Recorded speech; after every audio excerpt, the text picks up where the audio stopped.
Hello students, so I am back with chapter number 6 part 3. Okay, part 3. One student has suggested me, madam please make video in the parts because एक video बहुत लंबा होता है तो monotony आती है हमें. सो madam please make videos in the part. तो मैंने उसी स्टूडेंट्स के इंस्ट्रक्शंस को मान के वीडियोज़ को पार्ट में बनाया है. This is part 3 of North America location and physical features. Okay, so we have discussed western cordillera in part 2. In this video we will discuss about water bodies and Canadian shield. So students, Canadian shield centered around Hudson Bay and is located in north and northeastern part of North America. North America के northeastern part, northern part में situated है Canadian shield. ठीक है, और किसकी centre को centred around Hudson Bay. ठीक है, it occupies half area of Canada. ये कनाडा के लगभग हाफ एरिया को ऑक्यूपाई करती है. Canadian shield contain oldest and hardest rocks in North America. North America की ओल्डेस्ट हार्डेस्ट रॉक आपको कहाँ ही मिलेगी बेटा? कैनेडियन शील्ड में ही मिलेगी. और the Canadian shield centred around Hudson Bay. Hudson Bay के आसपास में आपको कैनेडियन शील्ड मिल जाएगी. It is generally 600. So students, it is the beautiful picture of Rocky Mountain. किसका है ये? Rocky Mountains. और अगर रॉकी माउंटेन्स के स्ट्रेच की अगर हम बात करें तो it stretches from British Columbia in Canada. Canada के ब्रिटिश कोलंबिया से न्यू मैक्सिको यूएसए तक ये स्ट्रेच करता है. ठीक है. So students, the Canadian Shield contain the oldest and hardest rocks in North America. It is generally 600 meter above sea level and is characterized by round hills. यहाँ की जो hills हैं वो old hills हैं, इसीलिए उनका शेप राउंड हो गया है. उनके पास शार्प पीक्स नहीं है. ठीक है. लेग्स हैं, स्वैम्पी एरिया है, दलदली एरिया. स्वैम्पी एरिया मतलब दलदली एरिया. जो जनरल स्लोप है शील्ड का वो हडसन बे की तरफ है. किसकी तरफ है बेटा? हडसन बे की तरफ है. ड्यूरिंग द आइसेज, जब आइसेज होती थी तो जो पूरा कैनेडियन शील्ड था वो थिक आइस शीट से कवर रहता था बेटा. पूरे इस पर्टिकुलर एरिया में आइस शीट्स होती थी. इवन टुडे जो नॉर्दर्न पार्ट है शील्ड का वो स्नो में ही कवर्ड रहता है थ्रू आउट द ईयर. अगर हम ग्रेट लैक्स की बात करें, ग्रेट लैक बहुत इंपॉर्टेंट पार्ट है बेटा. Great Lake form the southern boundary of Canadian shield. Canadian shield की सदर्न बाउंड्री कौन बनाती है? Great Lakes. ठीक है. The western and southern western edge of shield is called chain of lakes. पूरे वेस्टर्न और सदर्न जो इनकी एज है, किनारा है, उसमें आपको बहुत सारी लेक्स मिलेंगी. और यहीं पे आपको मिलेगा वर्ल्ड का Niagara fall. World most famous Niagara fall. World most famous Niagara fall यहाँ पर लेक एरे, लेक एंटोरियो के बीच में ही है. कहाँ पर सिचुएटेड है बेटा? The famous Niagara fall is located between lake array and lake Ontario. फिर यहाँ पर सेंट लॉरेंस रिवर है जिसको आप बोल सकते हो busiest inland waterway of North America.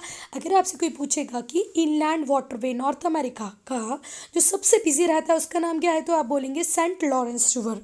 ठीक है. और नियाग्रा फॉल कहाँ पर लोकेटेड है? लेक एर और लेक ओंटारियो के बीच में. जो कैनेडियन शील्ड है बेटा, it's a rich source of gold, silver, uranium, iron, निकल एंड कॉपर. कैनेडियन शील्ड में आपको क्या क्या मिलेगा? गोल्ड, सिल्वर, यूरेनियम, आयरन, निकल और कॉपर. फिर नेक्स्ट पढ़ेंगे हम अपाल्चियन माउंटेन्स. जो अपाल्चियन माउंटेन्स हैं they are also called eastern highlands. Appalachian mountain and eastern highlands are same. okay, are situated in eastern part of the continent. North American continent के eastern part में located है. कहाँ पर located है बेटा? Eastern. Andes western part में है और अपाल्चियन ईस्ट में है. Andes west, Appalachian east. Average height है, एवरेज हाइट थोड़ी सी कम है, 1000 मीटर से 1800 मीटर तक की एवरेज हाइट है. और जो basic mountain, major mountain ranges है वो हैं Green Mountain, White Mountain, Blue Ridges. क्या क्या है? कौन कौन से कलर के बेटा माउंटेन्स हैं हमारे अपाल्चियन माउंटेन रेंज में? Green Mountain, White Mountain, Blue Mountain. और एवरेज हाइट है 1000 to 1800 metres. So students, it is the beautiful image of Niagara Falls which is between Lake Erie and Ontario. ठीक है, Niagara Fall located on Niagara River from the international boundary between Canada and USA. Canada और USA के बीच में boundary बनाती है, कौन सी river बनाती है बेटा? Niagara river. और उस नियाग्रा रिवर पे ही क्या है? Niagara fall. ठीक है। सो स्टूडेंट्स, जो ईस्टर्न पार्ट है अपाल्चियन माउंटेन का, वो किसने ऑक्यूपाई कर रखा है? पेडोमेन ने ऑक्यूपाई कर रखा है। A gently rolling hilly area which slope eastward, जिनके सारे स्लोप्स ईस्टवर्ड है, जेंटली रोलिंग हिली एरिया है, और उसी को हम क्या बोलते हैं? पेडोमेंट। ये जो माउंटेन है, these mountain act as a barrier between Atlantic Ocean coast and the interior North America. Atlantic coast और North America के बीच में बैरियर का, बाउंड्री का काम करते हैं कौन बेटा? This piedmont area. ठीक है। बहुत सारी शॉर्ट रिवर अपाल्चियन माउंटेन से ओरिजिनेट होती हैं और किसकी तरफ मूव करती हैं? किसकी तरफ मूव करती होंगी? अटलांटिक ओशन की तरफ मूव करती हैं। Some of them provide suitable site for development of hydro electricity, और इन रिवर्स में से बहुत सारी रिवर्स का यूज़ हो रहा है हाइड्रो इलेक्ट्रिसिटी को प्रोड्यूस करने में। स्टूडेंट्स, अगर वीडियोस में आपको कोई इम्प्रूवमेंट चाहिए तो let me know in comment section. Okay. Central lowland. So बेटा, जैसे हमारे नॉर्दर्न प्लेन्स हैं, यहाँ पर सेंट्रल लोलैंड है। सेंट्रल लोलैंड और prairie, prairie is also known as greenery of the world. Prairie को ही क्या बोलते हैं बच्चा? हम greenery of the world. It lies between Appalachian mountain, या अपाल्चियन माउंटेन और किसके बीच में है बच्चा? रॉकी माउंटेन्स के बीच में है। फ्रेंच वर्ड प्रेरी का मतलब होता है मिडो, और ग्रासलैंड, प्रेरी का मीनिंग क्या होता है? प्रेरी एक फ्रेंच वर्ड है जिसका मीन होता है मिडो और grassland. This lowland extend from Arctic Ocean in the north to Gulf of Mexico in south. कहाँ से कहाँ तक है बेटा? आर्कटिक ओशन से एक्सटेंड करती हुई कहाँ तक पहुँचेगी? गल्फ ऑफ मैक्सिको तक पहुँचेगी। प्रेरीज एक फ्लैट एरिया है, कहाँ पर? ईस्ट में। प्रेरीज बहुत फ्लैट है ईस्ट में, और थोड़ी सी हाइट बढ़ जाती है इनकी वेस्ट तक पहुँचते पहुँचते, ऐसे ऐसे। ठीक है। तो यहाँ ईस्टर्न सॉरी ये ईस्टर्न साइड थोड़ा उठा हुआ नहीं है, ईस्टर्न साइड प्लेन है। फिर से मैं बनाती हूँ, रॉन्ग बनाया। ईस्टर्न साइड ऐसे प्लेन है और फिर वेस्ट में आते आते ये थोड़ा सा उठ गया है। हमेशा याद रखना बेटा, ये हमारा ईस्ट है और ये हमारा वेस्ट है। यहाँ पर ये फ्लैट लैंड है और फिर धीरे धीरे 5 मीटर तक ये ऊपर उठ गया है। ठीक है। Prairie is one of the biggest and most fertile plain of the world. ये वर्ल्ड के फर्टाइल प्लेन्स में से एक है, बहुत बड़ा है, बिगेस्ट। ठीक है। वर्ल्ड के फर्टाइल प्लेन्स में से सबसे बड़ा। तो स्टूडेंट्स, प्रेरीज बिगेस्ट है फर्टाइल प्लेन अगर वर्ल्ड के हम कंपैरिजन करें तो। In this grassland trees are rare, trees तो बहुत कम है, except along the rivers. Rivers के आसपास थोड़े से ट्री मिल जाएंगे, पर बाकी most of the area is covered with grassland. Eastern region humid है, while western region is comparatively dry. Western region dry है, ईस्टर्न रीजन ह्यूमिड है। Entire reason is extensively cultivated, पूरे रीजन को एक्सटेंसिवली कल्टिवेट किया जाता है। That is why greenery is known as greenery is known as, बताओ, मैंने अभी बताया था। Prairie is known as greeneries of the world. Prairie को हम क्या बोलते हैं? Greenery of world. वर्ल्ड में सबसे ज़्यादा ग्रेन प्रोडक्शन यहीं पे होता है। ठीक है students, greenery of the world. This region is drain by Mackenzie. इस रिवर में पानी देने वाली रिवर कौन सी है बेटा? मैकेंजी। कौन सी है? मैकेंजी है। मैकेंजी के अलावा कौन सी और रिवर इसको पानी देती है बेटा? कौन सी रिवर यहाँ पर ड्रेन करती है? सस्केचुआन। कौन सी रिवर बेटा? Saskatchewan, Nelson, Mackenzie, Saskatchewan, Nelson, Mississippi, Missouri, Saint Lawrence. इतनी रिवर्स इस पर्टिकुलर रीजन को, वास्ट रीजन को जो एक्सटेंसिवली कल्टीवेट होता है, पानी देती हैं। Mackenzie, Saskatchewan, Nelson, Mississippi, Missouri, Saint Lawrence. ठीक है। अब अगर हम वाटर बॉडीज़ की बात करें तो North America is the land of great river. Lakes, बहुत सारी रिवर्स हैं, बहुत सारी लेक्स हैं जो यहाँ के इकोनॉमिक डेवलपमेंट में, नॉर्थ अमेरिका कॉन्टिनेंट के डेवलपमेंट में एक इम्पॉर्टेंट रोल प्ले करती हैं। अगर हम मोस्ट ऑफ द रिवर्स की बात करें जो नॉर्थ अमेरिका की हैं, तो वो कहाँ से ओरिजिनेट होती हैं बेटा?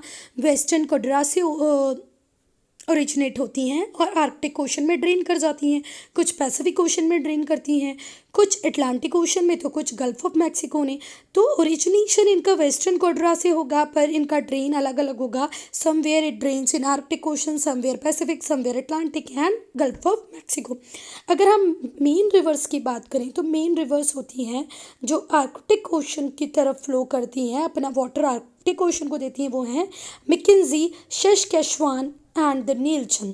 नीलचन, सस्केचुआन, मैकेंजी किसको पानी देती हैं? आर्कटिक को पानी देती हैं। फिर स्टूडेंट्स, अटलांटिक को पानी देने वाली कौन सी रिवर है? Saint Lawrence. ठीक है, ये ड्रेन करती है कौन से रीजन को? ग्रेट लेक रीजन को। Saint Lawrence river and Great Lakes link the industrial belt of USA and Canada. Saint Lawrence और जितनी भी ग्रेट लेक्स के अंदर 5 लेक्स हैं, वो सारी की सारी इंडस्ट्रियल बेल्ट यूएसए और कनाडा को क्या देती हैं? पानी देती हैं बेटा।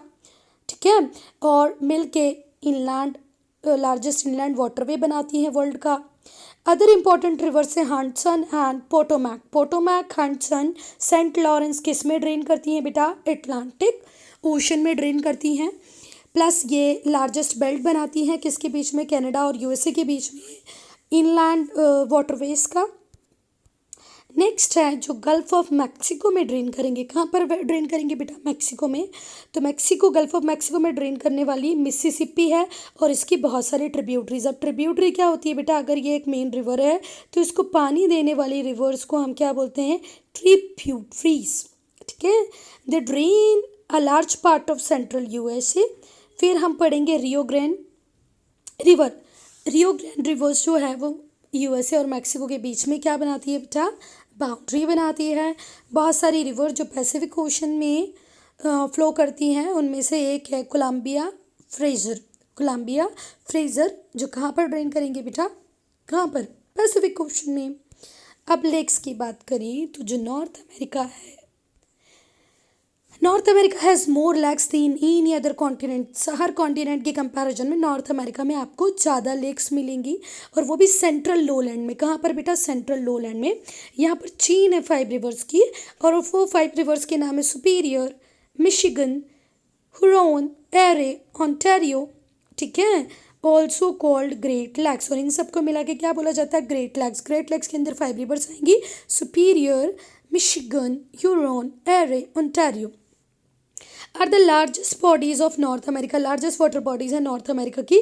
जो लेक सुपीरियर है बेटा, the largest of Great Lake. Great Lake में सबसे बड़ी लेक कौन सी है? ग्रेट लेक 5 लेक से मिलता है, उन 5 में सबसे बड़ी है सुपीरियर। ठीक है, और इसको बेटा लार्जेस्ट फ्रेश वाटर लेक भी बोला जा सकता है। क्या बोला जा सकता है? Largest fresh water lake. Lake superior उन 5 में तो सबसे बड़ी है, पर फ्रेश वाटर की भी सबसे बड़ी लेक है, मतलब इस पानी को आप पी सकते हैं, फ्रेश वाटर। ठीक है, इंपॉर्टेंट लेक्स कनाडा की हैं, Great Bear, Great Slave, Athabasca, Great Slave, Great Bear, Winnipeg. ये कनाडा की लेक्स हैं। अदर लेक्स जो इंक्लूड करती हैं मैक्सिको में चपाला और निकारागुआ, सेंट्रल अमेरिका में। फिर से अगर हम बात करें, चपाला मैक्सिको में है, निकारागुआ सेंट्रल अमेरिका में है, ग्रेट स्लेव कनाडा में है, एंड बेस्का कनाडा में है। So students, this is the end of the video.